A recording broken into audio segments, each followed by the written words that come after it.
అసలు కృష్ణలీలలో అద్భుతం ఏమిటంటే పుట్టిన పిల్లాడికి నీళ్లు పోసి వాళ్ళు తీసుకెళ్లి 11వ రోజున ఉయ్యాల్లో వేశారు. ఉయ్యాల్లో వేసి పడుకోబెడదామని ఉయ్యాలా ఊపుతున్నారు. ఏదో ఎవరికి వచ్చిన పాట వాళ్ళు పాడుతున్నారు. అందరూ ఎంఎస్ సుబ్బలక్ష్మి గారు, లతా మంగేష్కర్ అక్కర్లేదు పిల్లల్ని పడుకోబెట్టడానికి. తల్లి ఎవరు ఏదో పాట పాడుతుంది. ఎంతమంది గోపకాంతలు వచ్చి పాట పాడిన నిద్రపోలే. అందున ఉయ్యాల ఊపి పడుకోబెట్టేటప్పుడు పిల్లాడు పడుకోవట్లేదంటే పిల్లాడు కనపడుతూ ఉండగా కాకుండా ఇలా ఉయ్యాల దగ్గరికి చేసి పడుకుని ఇలా ఇలా ఇలా ఇలా ఇలా అని పాట పాడి పడుకుని ఉంటాడు. అందుకని పాపం ఎంతో ఇదిగా ఇలా విప్పి చూస్తే గుడ్లు రెండు ఇలా పెట్టుకు చూస్తున్నాడు.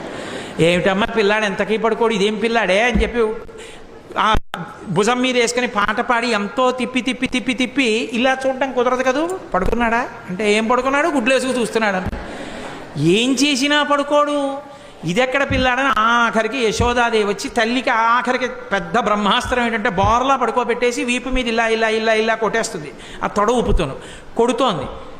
ఎంతకీ పడుకోడు, వీపు చిట్లిపోతోంది. ఇదేమిటి ఆది కూర్మంగా ఉన్నప్పుడు మందర పర్వతం తిరిగినా బాధపడలేదు, కానీ ఈ కృష్ణావతారంలో ఇలా కొట్టేస్తున్నారు, నన్ను ఎందుకు ఇలా ఊపేస్తున్నారు అనుకున్నట్ట. లోకములు నిదురపోవకత నిదురుంపని సుభగుడు రమణులు జోకొట్టిపాడ నిదురం గైకొను క్రియ నూరకుండె కనుతెరవకయున్నన్నారు పోతన గారు. ఓహో, ఈ దిక్కుమాలిన ప్రపంచానికి అలవాటు ఉంది, నిద్రపోతుంటారు వీళ్ళు కళ్ళు మూసుకొని. నాకు నిద్రపోవడం అలవాట్లేదు, నేను నిద్రపోతే లోకాలు నిర్వహించేవాడు ఎవరు?